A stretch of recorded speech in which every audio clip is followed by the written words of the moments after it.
If I had $10,000 to put into the crypto market, these are the coins that I would buy. And guys, you're definitely gonna wanna stick around to the end to see my riskiest play that could potentially be my biggest gainer.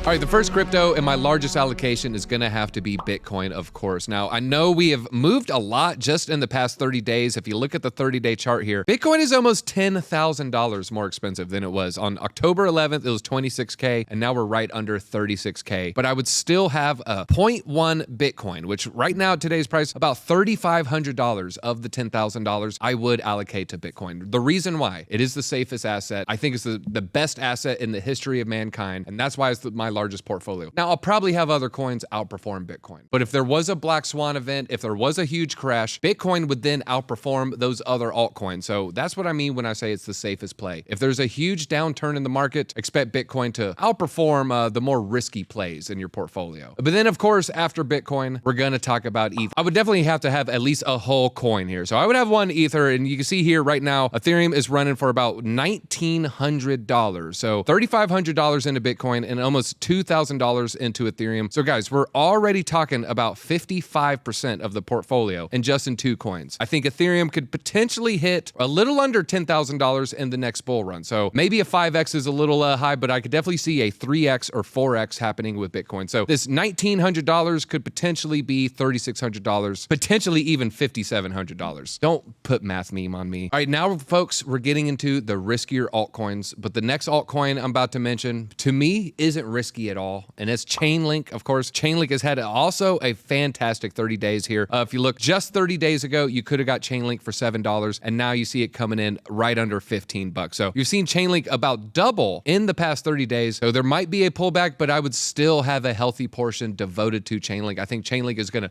rip faces off this next bull run. It's my favorite DeFi coin 2024, and I think real world assets is going to be a major narrative in crypto, and I expect Chainlink to piggyback off of that narrative. So if we see an RWA pump, Chainlink is going to pump probably about as hard as all those other altcoins. If we look at the max price, you can see Chainlink was above $50. I should have bought more when we were under $6. You could have bought Chainlink around the $5 to $6 range. And right now it's under 15 bucks, and I still think it's a steal. So that tells you the power of Chainlink in this upcoming bull run. Next up is my favorite altcoin. And remember, at the end of the video, I'm going to share my riskiest altcoin as well. But my favorite altcoin has to be Cardano. You can see Cardano right now coming in right at a third of $1. But Cardano used to be $3. So that'd be close to a 10x from these levels if Cardano stopped at $3. I think Cardano is going to go past $3, potentially hitting $6, $7. Some people give it a $10 price prediction. Some go even higher than that. Here you can see we're trading around in these low ranges. And last time it happened, when we had a nice confirmed breakout into the bull run, Cardano went from 2 cents to $3. That was 150x. I don't think we're going to get 150x, but I definitely think a 20x, 25x is in play with Cardano. A 20x from these levels would be above $7. All right, then we're going to go into a very normie-friendly altcoin.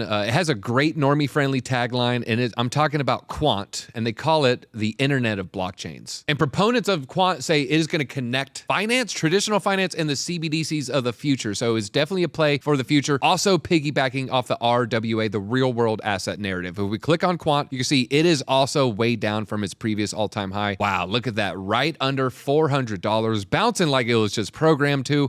These psychological numbers oftentimes act as very strong resistance, and right now it's $100, so that's only a 4x to reach the previous all-time high. But look at that circulating supply. We have 14.6 million total coins, and 14.5 are out, so we're not expecting a whole lot of selling pressure. So even though the coin individually may be pretty expensive at $100 a coin, which sometimes people hesitate, they'd rather buy a coin for a penny rather than $1, irregardless of its market cap. But I still think people are going to see Quant, and I wouldn't be surprised to hear whispers of a $1,000 price target in the near future. So I do think Quant can 5x and potentially even 10x from these levels. But to me, it's just a safer play. Traditional finance likes it, so I expect this to be a big player in the next bull run. Also, you can't deny the Quant community. If you're in the Quant community, go ahead and leave a comment down below. Let's show these other coins how strong the Quant community is. We're the Quanticians, you idiot. Next up, I want you to go ahead and put this in your file. I'm talking about file Filecoin. I could get into why I think its business model is going to work, just kind of succinctly. A lot of things can't scale in the physical world, but they can scale in the digital world, and storage can scale in the digital world. So it doesn't matter if you're storing my data, you live in Kansas or Hong Kong, it doesn't matter, versus say a helium miner, it would matter. So I'm really bullish on Filecoin because there's no location-based narrative for its business model there. It could just be all over the globe, and it could just be you, Degen, in your basement could be helping secure Asia's data. So I think that's a very, very bullish statement here. If we go to Filecoin, also way down from its all-time high. But look at that chart, folks. And a lot of people are just going to look at this chart. I know there's more Filecoin out, and you could talk about the tokenomics, but retail is not going to care about that. Retail is going to come in. They're going to see, oh, Filecoin, it's under $10. Well, it used to be close to $200. And then it's going to have that nice pricing range of around $5, $6, $7, which a lot of people feel a lot more comfortable. I'd rather buy 14 coins at $7 than that one $100 coin. So I expect Filecoin to get a lot of people involved. And Filecoin has a strong biz dev team. So I expect them to reach out and make a lot of partnerships and a lot of headlines as crypto becomes more mainstream as we get closer to the bull run. So that's why I would have some Filecoin as well. Now let's look at some of the numbers before we get to the final two coins here. We have 0.1 Bitcoin. We have 1 full ETH. The Chainlink, I love Chainlink. I only have 100. Folks. Now, I'd rather have 80,000, but 100 Chainlink would set you up pretty well, I would say, especially if Chainlink can hit $100. Now we go below ADA. I have 3,000 ADA. That's roughly around $1,000 worth of Cardano. Quant at $100, I'd get around 10. So now we're looking at about 1,000. Filecoin, I also like to get 100 of that. Now we're looking at about 440. Now we got 2 coins left. One has just been popping up lately. You can't help but see it if you've been following any crypto content. I'm talking about Solana. One of the reasons I like Solana, it got beaten down way too hard in the bear market. So we saw a huge drawdown with the Luna collapse, with the Three Arrows collapse, but then the FTX collapse. Solana got beaten down a little bit harder than it probably should have. A lot of people saw Solana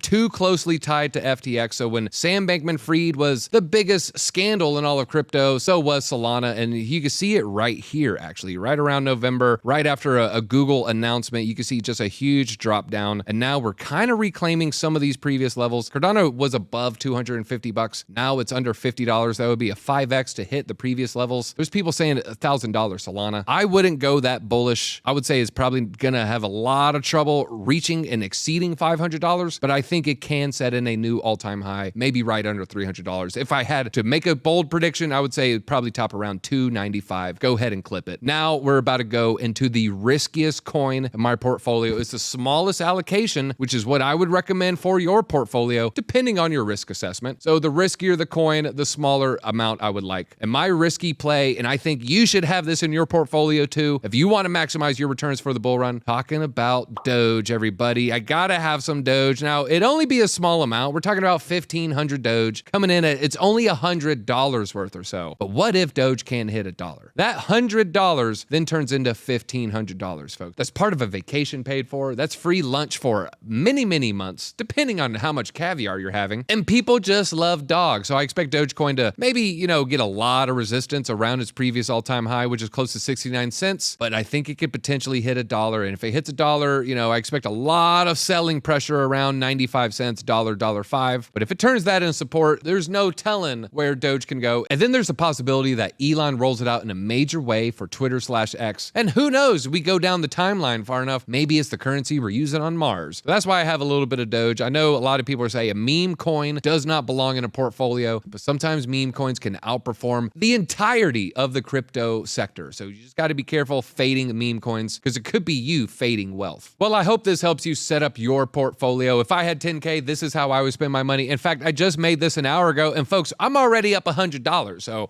I don't even know. I might be going ahead picking out that Lambo color pretty soon. So I'm DZ for Discover Crypto. Let me know what you would put in your $10,000 portfolio. And what's the worst coin? What is the coin that I have that just does not absolutely belong? And what's the coin that's your favorite coin? Let us know down in the comments. I'm definitely going to be reading it, replying for the next hour after we post this video. So go ahead, leave a comment, and we'll see you at the top.